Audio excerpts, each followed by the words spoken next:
আসসালামু আলাইকুম। তাওহীদ ৩ প্রকার।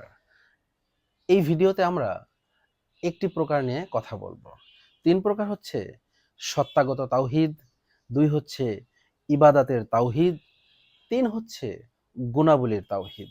এখানে আমরা সত্তাগত তাওহীদ নিয়ে কথা বলবো। আ অবশ্যই বই থেকে এবং সঠিক বই থেকে। সত্তাগত তাওহীদ হলো আল্লাহ তাআলাকে তার সত্তার ক্ষেত্রে একক, অসদৃশ্য এবং অদ্বিতীয় বলে মেনে নেওয়া।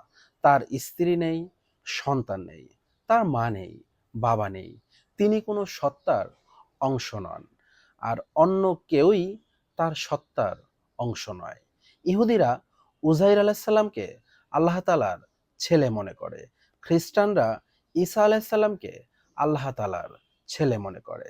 আল্লাহ তাআলা উভয় গোষ্ঠীর এই ভ্রান্ত আকিদার খণ্ডনে পবিত্র কোরআনে এইভাবে ঘোষণা করেন, যার অর্থ ইহুদিরা বলে উজাইর আল্লাহর পুত্র, খ্রিস্টানরা বলে মাসিহ আল্লাহর পুত্র। এসব তো তাদের মুখের কথা। তাদের পূর্বে যারা কুফরি করেছিল তারা তাদের মতো কথা বলে। আল্লাহ তাদের ধ্বংস করুন, তারা কোন উল্টো পথে চলে যাচ্ছে। সূরা তওবায় বলেছে আল্লাহ ৩০ নম্বর আয়াত। মক্কার মুশরিকরা ফেরেশতাদেরকে আল্লাহ তাআলার কন্যা বলে মনে করত, অভিহিত করত। আল্লাহ তাআলা কোরআন মাজিদে তাদের এই ভিত্তিহীন বিশ্বাসেরও নিন্দা জ্ঞাপন করেছেন। আল্লাহ তাআলা বলেন, তারা জিনকে আল্লাহর জন্য অংশীদার সাব্যস্ত করে, অথচ আল্লাহ তাআলা জিন জাতিকে সৃষ্টি করেছেন।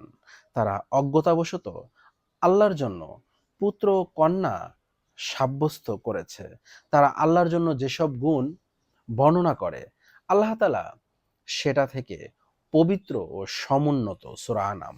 কোন কোন মুশরিক আল্লাহ তাআলার বিশেষ কিছু সৃষ্টি, যেমন ফেরেশতা, জিন এবং মানুষ প্রভৃতির মধ্যে আল্লাহ তাআলার সত্তাকে বিদ্যমান মনে করে, নাউজুবিল্লাহ। আবার কেউ কেউ বিশ্ব চরাচরের সবকিছুর মধ্যে আল্লাহ তাআলার সত্তাকে প্রবিষ্ট মনে করে। এটাকে ওয়া ওয়াহদাতুল উজুদের আকীদা বা সবেশ্বরবাদ বলে। আল্লাহ তাআলা এই ধরনের ভ্রান্ত আকীদার খণ্ডনে কোরআনে বলেছেন, তারা তার বান্দাদের মধ্য থেকে কিছুকে আর কি তার সত্তার অংশ স্থির করেছে। মানুষ তো সুস্পষ্ট অকৃতজ্ঞ। সূরা যুখরুফে আল্লাহ তাআলা বলেছেন। এসব আয়াত থেকে এই কথা স্পষ্টভাবেই বোঝা যায়, আল্লাহ তাআলার কোনো বংশ নেই। তার না আছে স্ত্রী, তার না আছে সন্তান, তার না আছে বাবা, আর না আছে মা। আল্লাহ তাআলার সত্তা পৃথিবীর কোনো প্রাণ বিশিষ্ট কিংবা প্রাণহীন বস্তুর মধ্যে প্রবিষ্ট নয়। তিনি কোনো কিছুর অংশ নন। সৃষ্টি জগতের কোনো প্রাণ বিশিষ্ট কিংবা প্রাণহীন বস্তু আল্লাহ তাআলার সত্তার মধ্যে প্রবিষ্ট নয়। কোনো কিছুই আল্লাহ তাআলার অংশ নয়। আল্লাহ তাআলার নূর থেকে কোনো কিছুই সৃষ্টি নয়। কোনো কিছু তার নূরের অংশও নয়।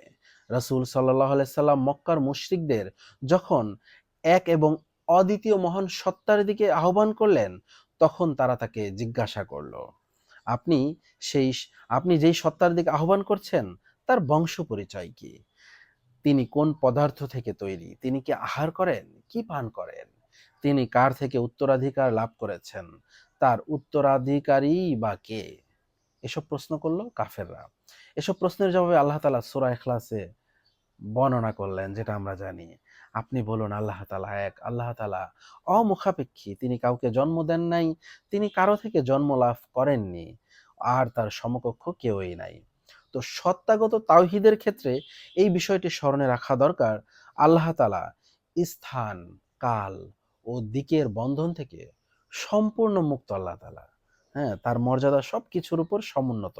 আল্লাহ তাআলা সুউচ্চ আরশের ঊর্ধ্বে সমুন্নত, যেমনটি কোরআন মাজিদে ও অসংখ্য হাদিস দ্বারা প্রমাণিত। তবে তার জ্ঞান ও কুদরত সবকিছুকে পরিবেষ্টন করে আছে। এই আকীদার বিপরীতে কাউকে আল্লাহ তাআলার পুত্র অথবা কন্যা মনে করা, অথবা কোনো সৃষ্টিকে আল্লাহ তাআলার অংশ বলে অভিহিত করা, কিংবা আল্লাহ তাআলার সত্তাকে সব জায়গায় এবং সব বস্তুর মধ্যে বিরাজমান মনে করাকে সত্তাগত শিরক বলা হয়। তো আমরা বুঝে আমল করব। আল্লাহ তাআলা তৌফিক দিক। আমিন।